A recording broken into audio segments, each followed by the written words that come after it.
bioestimulación integral porque se combina el uso pues, de un bioestimulante no microbiano que haría las funciones de prebiótico junto con la aplicación de un microorganismo, es decir, un bioestimulante microbiano que haría las funciones de probiótico. Estas dos vías de bioestimulación comparten ciertas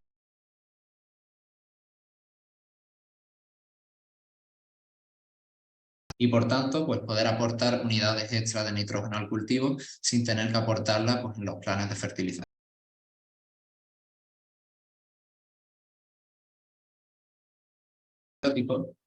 Un prebiótico es cualquier sustancia que vaya enfocada a la estimulación de un microorganismo. Para que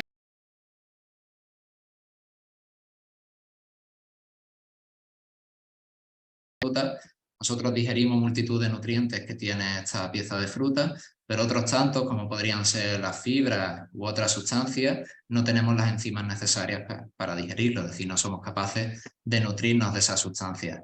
Sin embargo, en nuestra flora intestinal sí que viven pues, cientos de bacterias que se aprovechan de esos nutrientes que nosotros no podemos asimilar, se nutren de ellos y realizan después una función beneficiosa para nuestro organismo. El concepto sería el mismo, pero trasladado a un cultivo y en lugar de potenciar o alimentar a bacterias del tracto intestinal, nosotros lo que vamos a potenciar son microorganismos que puedan repercutir de manera beneficiosa en el cultivo. Concretamente vamos a fijar como diana microorganismos que sean capaces de fijar nitrógeno. ¿En qué concepto nos basamos nosotros para desarrollar un prebiótico, es decir, un bioestimulante que potencie los mecanismos de acción de estos microorganismos? Pues el concepto es bastante sencillo y se produce en cualquier ecosistema, no solo los ecosistemas agrícolas, sino también un ecosistema natural en el que haya presentes pues, organismos vegetales. Las plantas son organismos sésiles, es decir, no tienen capacidad de moverse, por tanto, en cuanto se encuentran en una situación adversa, una situación pues, que podría ser un déficit nutricional, una falta de fósforo, por ejemplo, una falta de nitrógeno, o también un estrés abiótico, como puede ser un estrés hídrico, una privación de agua o un estrés salino, no tienen los mecanismos para retirarse sus raíces, levantarse e irse a otra zona donde pueda superar esta situación. El único mecanismo que tiene disponible el cultivo para hacer frente a esta situación es comunicarse con el entorno. Principalmente comunicarse con los microorganismos que tiene alrededor. Cuando la planta sufre de estas situaciones adversas, lo que hace es emitir moléculas a la rizosfera, principalmente en forma de sudados radiculares, que pueden ser, pues, hay moléculas de distinta naturaleza, azúcares, ácidos orgánicos, aminoácidos, que lo que hacen es atraer y seleccionar microorganismos que le interesen en función pues, del estrés que está sufriendo.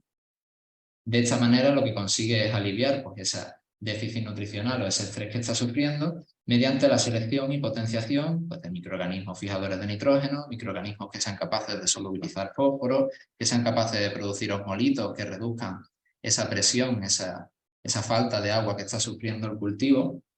Entonces, nosotros podríamos estudiar cuáles son las sustancias que suda el cultivo en estas condiciones y en lugar de esperar que el cultivo los sintetice y los exude por su parte, nosotros los podamos aplicar de manera exógena. De esta manera lo que estaríamos haciendo es aprovechar los recursos biológicos autóctonos de los sistemas agrícolas. Esto es muy importante porque lo que estamos haciendo es potenciar microorganismos, potenciar organismos que ya se encuentran totalmente adaptados al cultivo y que por tanto no hay que esperar ni que se adapten ni esperar a ver si colonizan o si sobreviven a las condiciones de nuestro propio sistema agrícola. Es decir, son organismos que ya se encuentran presentes de manera natural. Nosotros con este tipo de aplicaciones, con la aplicación de prebióticos, lo que buscamos es mejorar el rendimiento agronómico, potenciar esta microbiota beneficiosa en base a 3 términos. El primero sería la biomasa, es decir, tener mayor cantidad de estos microorganismos.